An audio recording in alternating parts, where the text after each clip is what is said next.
साथियों, आज हम आम सभा कर रहे हैं जो डीजल पेट्रोल के दाम बढ़े हैं। इस पूरी पॉलिटिक्स को साथी हमको समझना है।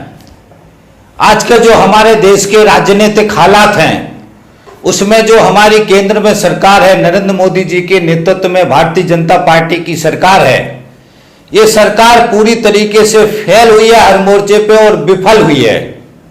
उसके साथ में साथी ये भी समझना है कि ये सरकार में बहुत ही झूठे लोग हैं, मतलब इनके झूठ के सामने गिरगिट भी फेल है। इतने सारे झूठ, इतने सारे धोखे जनता के साथ इन्होंने किए हैं। जब ये विपक्ष में थे तब इन्होंने भारत बंद किया था डीजल पेट्रोल को लेकर के। 31 मई 2012, 11 में, 13 में हल्ला बोल ये सब चलाया था। और उस समय ये बार बार ये कह रहे थे कि सरकार की जो ये नीति है, जो ये सरकार डीजल पेट्रोल को कंपनियों के भरोसे छोड़ रही है, बाजार पे छोड़ रही है, ये नीति इनकी गलत है। जिस तरीके से सरकार एक्साइज ड्यूटी बढ़ा रही है, ये नीति इनकी गलत है। तो ये सारी नीति का विरोध किया, देश की जनता को इकट्ठा किया और देश की जनता को समझाया कि सरकार की गलत नीतियां हैं और हम सही नीति लेके आएंगे और डीजल पेट्रोल सस्ता करेंगे। और बाबा रामदेव जैसा तो ये बोलता था कि 300-400 में गैस सिलेंडर मिलेगा, बहुत सारे वीडियो वायरल हैं। तो इस तरीके से इन्होंने डीजल पेट्रोल के दामों को लेकर, रसोई गैस के दामों को लेकर एक प्रोपेगेंडा चलाया, झूठा प्रोपेगेंडा चलाया था जो आज झूठ साबित हो गया। पहले तो इस बात को हमको समझना है और इस बात को ध्यान देना है, क्योंकि हमारी जनता की याददाश्त इतनी कमजोर है कि हम बहुत ही जल्दी सारी चीजें भूल जाते हैं। दूसरा साथियों, अब आज का नीतिगत सवाल को समझ लेते हैं। साथियों, सरकार ने 2014 से लेकर के 2020 तक एक्साइज ड्यूटी लगभग 28 रुपए पर लीटर एक्साइज ड्यूटी बढ़ाई। उसी तरीके से वैट और जो टैक्सेस थे, 2014 में 1 लीटर पे 10 रुपए लगता था, अभी ये एक्साइज ड्यूटी और वैट का सारा मिला के 1 लीटर पे 50 रुपए टैक्स लग रहा।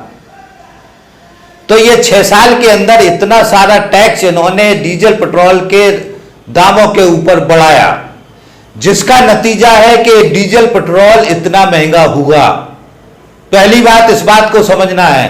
तो ये जो डीजल पेट्रोल के दाम बढ़ रहे हैं, इसमें ये वही लोग जिम्मेदार हैं जो सरकार में बैठे हैं, जो पहले विरोध कर रहे थे, अब जो है वही कर रहे हैं जो कांग्रेस कर रही थी। ये हमको ध्यान रखना है। कांग्रेस ने भी ये कहा था कि कच्चे तेल के दाम घटेंगे तो घटेंगे और कच्चे तेल के दाम बढ़ेंगे तो बढ़ेंगे। ये फार्मूला तो इन्होंने बता दिया, मगर इन्होंने अभी क्या किया नरेंद्र मोदी की सरकार ने कि कच्चे तेल के दाम जब से घटना शुरू हुए तब से इन्होंने कच्चे तेल के दाम घटे, मगर इन्होंने डीजल पेट्रोल के दाम नहीं घटाए, नीचे से एक्साइज ड्यूटी बढ़ा दी। अब एक्साइज ड्यूटी बढ़ा दी तो वो पैसा सरकार के खजाने में चला गया। उसके बाद से कोरोना आ गया, कोरोना में एकदम से मांग घट गई, जिससे कच्चे तेल के दाम एकदम बिल्कुल जमीन पे आके गिर गए। तो उसके बाद से सरकार ने जनता को राहत देना था, जनता को राहत नहीं दिया और 10 रुपए पेट्रोल पर, 12 रुपए डीजल पर एक्साइज ड्यूटी बढ़ा दी। उससे क्या हुआ कि जो ये दाम घटे थे वो दाम जो है वापस एक्साइज ड्यूटी सरकार के खजाने में चले गए। यानी इतना सारा टैक्स बढ़ाया और इतना सारा टैक्स से सरकार ने अपने खजाने की कमाई को बढ़ाया, जनता से पैसा लूटा गया और अपनी जेब में डालने का रास्ता नरेंद्र मोदी की सरकार ने बनाया। अब क्या हो रहा है कि अब वापस जो कच्चा तेल है उसके भाव बढ़ रहे हैं, वापस इंक्रीज हो रहे हैं। तो वापस इंक्रीज हो रहे हैं तो उसके दाम में जो दाम बढ़ रहे हैं वो दाम को वापस जनता पे डाल रहे हैं। तो जनता पे डालने से वो वापस दाम उसके आगे बढ़ रहे हैं। अब इसको समझना है कि जो ये बीच में एक्साइज ड्यूटी बढ़ाया, टैक्स बढ़ाया, जब तक नरेंद्र मोदी की सरकार इस टैक्स को खत्म नहीं करती है, ये एक्साइज ड्यूटी को खत्म नहीं करती है, एक्साइज ड्यूटी घटाती नहीं है, जब तक ये डीजल पेट्रोल के दाम घटेंगे नहीं, बढ़ेंगे। अभी तो कम है, जब ये 60, 70, 80, 90, 100, 120 ऐसा डॉलर, इतने डॉलर प्रति बैरल कच्चा तेल जब पहुंचेगा तो इस रेशियो में अगर ये दाम बढ़ाती है सरकार, एक्साइज ड्यूटी नहीं घटाती है, तो ये बहुत ही जल्दी 100 रुपए से ऊपर पहुंच जाएंगे। ये हमको समझना है। तो ये नीति किसकी है? सरकार की। अब ये नीति को हमको पहले समझना है और नीति को समझ के इस राजनीति को समझना है। ये तो मैंने नीति बता दी आपको, ये इनकी गलत नीति है, जिस नीति के कारण से ये डीजल पेट्रोल के दाम बढ़ रहे हैं। और डीजल पेट्रोल के दाम बढ़ाने के लिए नरेंद्र मोदी जो प्रधानमंत्री है और उनकी सरकार जिम्मेदार है, और कोई जिम्मेदार नहीं है। इस सरकार जिम्मेदार है। इस बात को हमको अच्छी तरीके से समझना है और ध्यान रखना है। अब दूसरा सवाल है साथियों कि जो नीति से राजनीति को समझना है। राजनीति यह है कि अभी सरकार को पैसे चाहिए। सरकार एक तरफ पूंजीपतियों के टैक्स को घटा रही, कॉर्पोरेट टैक्स खत्म कर दिया इन्होंने, और पूंजीपतियों को 20 लाख करोड़ का पैकेज दिया। अभी पूंजीपतियों के लिए पैकेज है वो। तो ये जो सरकार है पूंजीपतियों को टैक्स में और पैकेज के रूप में छूट दे रही है, फायदा दे रही है उनको, जिससे उनकी जेबों में ज्यादा पैसे जा रहे हैं, उनके खजाने भरे जा रहे हैं और जनता से पैसा लूट रही है। तो जनता से कैसे लूटेगी? टैक्स के रूप में। तो सबसे बड़ा टैक्स जो है काय में लगा है, वो डीजल पेट्रोल में लगा है, डीजल पेट्रोल में और गैस सिलेंडर में।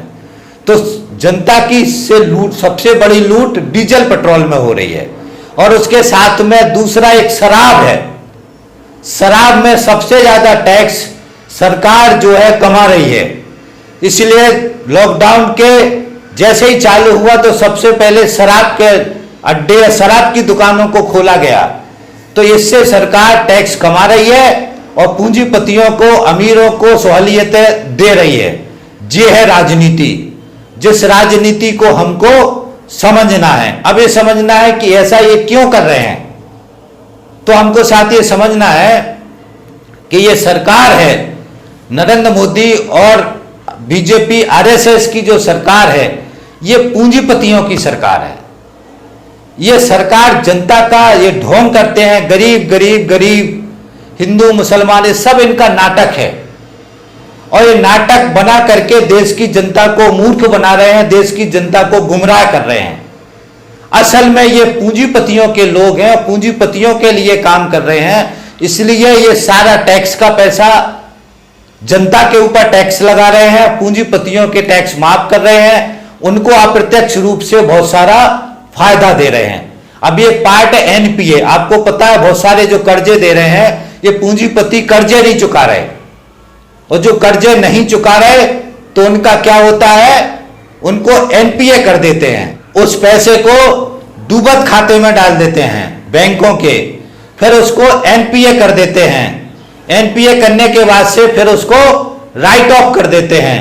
राइट ऑफ होने के बाद फिर पूंजीपति को देने की जरूरत नहीं है। ऐसा करके 2014 से 2019 तक का 5 साल के आंकड़े हैं कि सरकार ने 25 लाख करोड़ रुपया लगभग एनपीए हुआ है बैंकों का। 25 लाख करोड़ रुपया एनपीए हुआ है। तो ये 25 लाख करोड़ रुपया ऐसे पूंजीपतियों को लुटाया, और हर बजट में लगभग 5 लाख करोड़ का छूट टैक्स में दिया पूंजीपतियों को सरकार ने।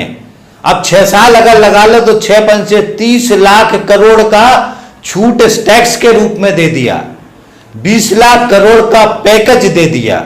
अब आप हिसाब जोड़ लीजिए कितना होता है, 25 लाख, 30 लाख, 55 लाख, 55 और 20, 75 लाख, 75 लाख करोड़ रुपया का छूट 6 साल में नरेंद्र मोदी ने पूंजीपतियों के खजाने को दिया, पूंजीपतियों को छूट दिया, पूंजीपतियों को, देसी विदेशी पूंजीपतियों को फायदा दिया। 25 लाख करोड़ रुपया कितना पैसा होता है, ये हमको साथ ही समझना है।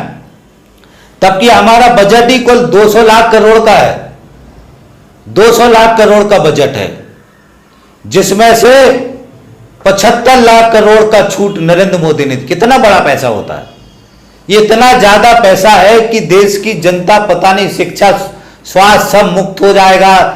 लोगों को लाखों, अगर इतने पैसे को डिवाइड करके एक एक आदमी के ऊपर डाल दें तो कम से कम 2-2, 4-4 लाख रुपए आ जाएंगे। तो ये है राजनीति जिसको हमको समझना है, धन की राजनीति। बीजेपी आरएसएस का कब्जा इसलिए वो राज सत्ता पे करे हैं, इसलिए पूंजीपति इनको पालते हैं। और एक चीज और समझना, ये पूंजीपति ही इनको चंदा देते हैं। अभी बेतहाशा चंदा बीजेपी को मिला है, आरएसएस को चंदा मिल रहा है। अभी उन्होंने कई हजार करोड़ का तो दिल्ली में ऑफिस बनाया है, सारे जिला मुख्यालयों पे ऑफिस बनाए हैं, विधायक खरीद रहे हैं, सांसद खरीद रहे हैं, इतने जलवे हैं। कई हजार करोड़ रुपया इसी में से वापस भाजपा को मिल रहा। और भाजपा पे सारे टेलीविजन मैनेज हैं, सारे टेलीविजन जितने हैं वो पूंजीपतियों के हैं। तो पूंजीपति और नरेंद्र मोदी मिलकर के बड़ा प्रोपेगेंडा टेलीविजन से चल रहा है, इसलिए टेलीविजन आज की तारीख में निष्पक्ष नहीं बचे, खत्म हो गए।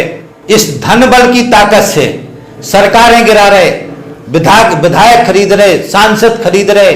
मध्य प्रदेश की सरकार गिरा दी, कर्नाटका की गिरा दी, अपनी बना ली, बिहार में भी उसके साथ सरकार बना ली। तो ये सारा जलवा चल रहा, और भी राज्यों में अच्छी सरकार बनाई। तो ये पैसे का जो नंगा नाच चल रहा है, ये पैसे का नंगा नाच, पूंजीपतियों की लूट के जो गंगा बह रही है, उस गंगा में से एक छोटा सा नाला, ये नाला भाजपा के जाके बीजेपी ऑफिस में खुलता है, जिससे नोट ही नोट बरस रहे हैं। तो ये है राजनीति। अब ये समझना, इस राजनीति को लागू करने के लिए वो क्या क्या षड्यंत्र कर रहे हैं। पहली बात तो ये षड्यंत्र कर रहे हैं कि जाति के नाम पे, धर्म के नाम पे लड़ा रहे जनता को। ये इनका शुद्ध प्रोपेगेंडा है, जिसमें ये बीजेपी आरएसएस, जिस तरीके से आरएसएस धर्म के नाम पर, हिंदू मुसलमान के नाम पर देश में नफरत बो रहा है, हिंदू मुसलमान के नाम पे दंगे करा रहे हैं। अभी दिल्ली में जो दंगे हुए बिल्कुल प्लानिंग के साथ हुए। सीएए जो कानून लेके आए, इसलिए लेके आए कि इसमें लड़ाई हो। ये सारे वो विकृत वाले काम कर रहे हैं, जिससे देश की एकता और अखंडता गड़बड़ हो, आपस में लड़ाई हो। पिछले आपने जो 5 साल का कार्यकाल था उसमें याद करो, उसमें पहले मुसलमानों की लिंचिंग हुई, दलितों की कुटाई हुई, दलितों की भी लिंचिंग हुई, कितने सारे दलितों को मारा गया, कितने सारे मुसलमानों को मारा गया। लव जिहाद चला कि लव जिहाद चला रहे मुसलमान। और हिंदू मुसलमान के बारे पूरी 5 साल तक अंग्रेज जाति, पिछड़ी जाति, दलितों को टारगेट किया। 2 अप्रैल के आंदोलन, ग्वालियर में फायरिंग हुई, कितने सारे दलितों को जो है गोली से उड़ा दिया गया, मार दिया गया। तो ये जो है सारा पिछले 5 साल में इनने पूरा अलग प्रोपेगेंडा चलाया था। और आज की जो ये 5 साल है, अभी आप देखो लव जिहाद गायब है, गाय माता वाला गायब है, गाय का जो है मांस वाला गायब है। अभी जो है जो बाकी जो मुद्दे थे इनके, जितने भी हिंदू मुसलमान के नाम पे उस समय जो लिंचिंग हो रही थी वो अभी बंद है। उस तरीके से जो दलितों की लिंचिंग हो रही थी वो अभी बंद है। आपको ईसाइयों पे हमले हुए थे, याद होगा, ईसाइयों पे बहुत सारे चर्चों पे हमले हुए थे पिछले वाले, इसमें से अभी वो चर्चों पे हमले बंद हैं। जो सीएए लाने के बाद ये इस तरीके से कर रहे हैं कि हिंदू मुसलमान वाला कॉन्सेप्ट चला रहे, और हिंदू मुसलमान के साथ में अभी जो ये कोरोना आ गया, तो कोरोना इनको एक बढ़िया मौका मिल गया, जिसमें इन्होंने श्रम कानून निपटा दिए। तो ये जाति के नाम पे और धर्म के नाम पे जो नफरत बोई जा रही है, ये असल सवालों से भटकाने के लिए षड्यंत्र है। आम जनता को असल सवालों से, असल मुद्दों से, टेलीविजन इनके पास है, और इस तरीके के जो सवाल हैं, सवालों से ये जनता को असल मुद्दों से भटका देते हैं। और हम अपने जाति के और धर्म के मुद्दों को प्रमुख मुद्दे मान करके आपस में लड़ने लगते हैं, और जिंदगी से जुड़े सवाल है, नीति और राजनीति को हम समझते नहीं हैं।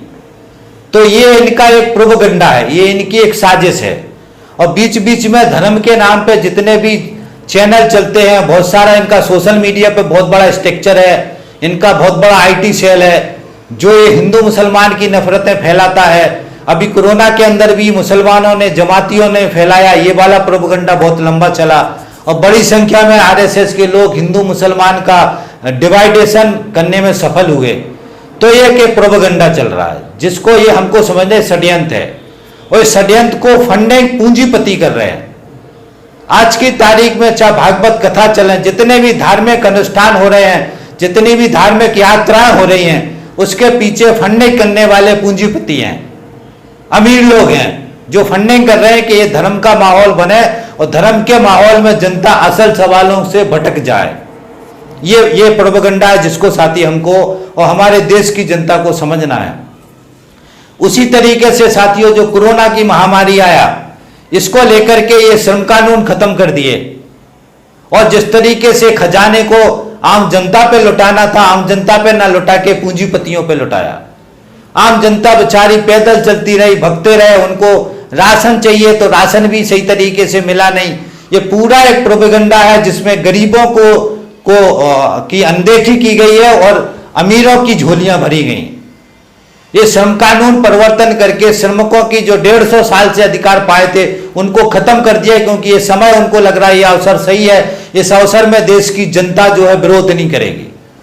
दूसरा, देश की जनता में, देश के नौजवान पीढ़ी के दिमाग में इन्होंने हिंदू मुसलमान इतना ताकतवर तरीके से भर गया कि अपनी नौकरी के, अपनी जिंदगी के जुड़े हुए सवालों को भूल गया है। इसलिए ऐसे समय में उन्होंने श्रम कानूनों को खत्म किया। इसका अर्थ है साथियों कि इससे लाखों हजारों करोड़ की लूट, श्रम की लूट होगी और लाखों करोड़, हजारों करोड़ पूंजीपतियों के खजाने में भरेंगे। इसका अर्थ यह है, और इसके बाद से बड़े संख्या में अमीरी गरीबी की असमानता बढ़ेगी। ये एक राजनीति है जिसको हमको समझना है। तो ये है साथियों राजनीति। दूसरे तरीके जितना भी खेल चल रहा है, ये सारा षड्यंत्र इसलिए चल रहा है कि अभी देश बेचा जा रहा है। देश में देशी विदेशी कंपनियों के हवाले बड़ी बड़ी कंपनियों को बेचा जा रहा है, रेलवे को बेचा जा रहा है, हवाई अड्डे बेचे जा रहे हैं, आपकी जितनी सारी कंपनियां हैं उनको बेचा जा रहा है, कोल का निजीकरण हो रहा है, स्पेस का निजीकरण हो गया, परमाणु संयंत्रों का निजीकरण हो रहा है, देश की सार्वजनिक क्षेत्र की कंपनियों का निजीकरण हो रहा है। पूरे देश पर पूंजीपतियों का कब्जा करा के पूंजीपतियों का गुलाम बनाने का जो षड्यंत्र चल रहा है, उस षड्यंत्र को लागू करने के लिए बाकी के षड्यंत्र बीजेपी, आरएसएस और पूंजीपति मिलकर चला रहे हैं, ताकि देश की जनता इन षड्यंत्रों में उलझी रहे और हम देश के ऊपर आर्थिक रूप से कब्जा कर लें। इन्होंने बीएसएनएल को, दूर संचार सबसे बड़ा ताकत है आज की तारीख में, बीएसएनएल को बर्बाद कर दिया और जियो को खुद प्रधानमंत्री ने प्रमोट किया। तो आज की तारीख में दूर संचार का मालिक जियो हो गया, बड़ा कंपनी। अगर वो चाहे तो हमारे देश की सुरक्षा उसके हाथ में पहुंच गई, देश की अर्थव्यवस्था उसके हाथ में पहुंच गई। तो ऐसे एक एक करके हमारे पूरे निजी पूंजीपतियों को एक एक संसाधनों के ऊपर कब्जा करवा करके उसमें वो पैसे कमाएंगे, धन कमाएंगे, जनता को लूटेंगे। अभी सारे कंपनियों ने अपने टैरिफ रेट बढ़ा दिए हैं। तो ये साथियों सारा षड्यंत्र है जो मैंने आपको बताया। तो साथियों हमको पहले राजनीति को समझना है, नीति को समझना है, नीति से फिर राजनीति को समझना है, और राजनीति के जो षड्यंत्र चल रहे हैं, राजनीतिक जो षड्यंत्र चल रहे हैं, फिर उसके बाद उसको समझना है। और इसके बाद साथियों फिर विकल्प क्या है, विकल्प क्या है।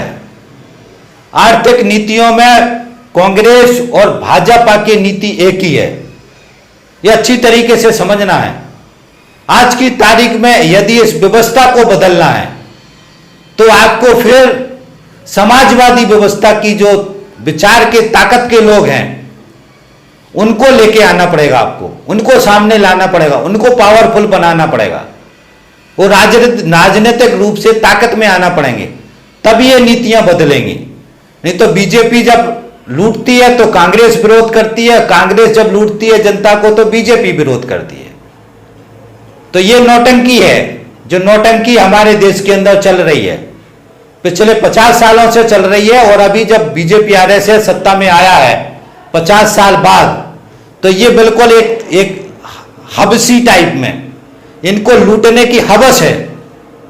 तो देश को इस तरीके से लूट रहे हैं, इस तरीके से देश पे कब्जा करने की जो हवस है इनकी, उसको इन्होंने साथी वो कर रहे हैं। उसके साथ में मैं आज अभी विस्तार में नहीं जा रहा हूं। इन्होंने सारी जो संवैधानिक संस्थाएं है, लोकतंत्र है, उसके ऊपर कब्जा कर लिया, उसको खतरे में डाल दिया। जो संविधान है वो खतरे में है। तो सब तरीके की अव्यवस्था देश के अंदर है। देश की अर्थव्यवस्था बर्बाद हो गई है, नोटबंदी से लेकर के आज तक बर्बाद हो गई। बहुत सारी चीजें समझा चुका हूं मैं। और अर्थव्यवस्था जीडीपी बहुत ही नीचे चली गई है, महंगाई बढ़ रही है, और साथ में जो बेरोजगारी है वो तो 45 साल क्या सरकार ने आंकड़े ही बताना बंद कर दिए। अभी 14-15 करोड़ लोगों के सीधे रोजगार चले गए। तो ये जो सारी जो व्यवस्था है, देश का मेहनत कश वर्ग परेशान है, परमानेंट नौकरी इन्होंने खत्म कर दी है। तो ये सारा जो षड्यंत्र है, सारी जो गड़बड़ है, ये सरकार, नरेंद्र मोदी की सरकार पूरी तरीके से हर मोर्चे पर फैल है। बस एक ही मोर्चे पर इनका जलवा है, वो प्रोपेगेंडा करके देश की जनता को गुमराह करके असल सवाल से भटका देते हैं और नकली सवाल को असल सवाल बना देते हैं। इस प्रोपेगेंडा में वो सफल हैं, जिसके कारण से वो धार्मिक सवाल, जाति के सवाल, कोई भी सवाल को मुद्दा बना करके कुछ नहीं होता है तो हिंदुस्तान पाकिस्तान है, कुछ नहीं होता है तो इस तरीके के प्रोपेगेंडा उनके चालू हो जाते हैं। तो ये है साथियों पूरी राजनीति, जिसको हमको समझना है। डीजल पेट्रोल की जो राजनीति है मैंने उसको समझा दिया है, और इसको जनता को लड़ करके संघर्ष करके इसकी नीति को बदलवाना पड़ेगा, तभी इससे राहत मिलेगी। नहीं तो जनता आगे महंगाई में जूझने वाली है, जनता की, किसान की बहुत बुरी दुर्दशा होने वाली है। और ये दाम बढ़ने से हर चीज की महंगाई बढ़ेगी, किसान की फसल की लागत बढ़ेगी, बहुत बुरी हालत है। किसान वैसे ही परेशानी में है, किसान की हालत वैसी बहुत बुरी है, और वैसे उसकी हालत और ज्यादा खराब हो जाएगी। तो इसके परिणाम बहुत बुरे निकलेंगे साथियों, ये हमको साथी समझना है। तो आज की इस आम सभा को मैं अब यहीं खत्म करता हूं। काफी बातें मैंने बोल दी हैं। मुझे उम्मीद है कि जो मैंने आपको सिस्टमेटिक तरीके से समझाया, आप भी इस बात को समझेंगे। और आपसे अपील है, क्योंकि ये हमने आम सभा चैनल पे की है, तो आपसे अपील है कि जो मेरे भाषण है, लेक्चर हैं, ये जानकारी आम जनता तक पहुंचाने में सहयोग करें। ज्यादा से ज्यादा इस वीडियो को शेयर करें, ताकि पूरी देश की आम जनता इस बात को, इस असल राजनीतिक जो षड्यंत्र हमारे देश के खिलाफ चल रहा है, इस षड्यंत्र को समझ सकें, और डीजल पेट्रोल के जो दाम बढ़ रहे हैं इसकी राजनीति को समझ सकें। साथ में साथ ही मैंने 2 वीडियो बनाए हैं डीजल पेट्रोल के ऊपर, जो बहुत ही महत्वपूर्ण है। उनकी लिंक मैं इसके नोटिफिकेशन में डाल देता हूं। तो आपसे मेरी अपील है कि 2 वीडियो भी और जो नोटिफिकेशन की लिंक है उनको खोलकर आप सुन लें, तो और भी विस्तृत तरीके से बिल्कुल क्लियरिटी आपके पास डीजल पेट्रोल का जो मामला है उसको आप समझ जाएंगे। तो इसी आशा उम्मीद के साथ कि आप सहयोग करेंगे, और मैं अपनी बात खत्म करता हूं। सभी को धन्यवाद। थैंक यू साथी, धन्यवाद, थैंक्स।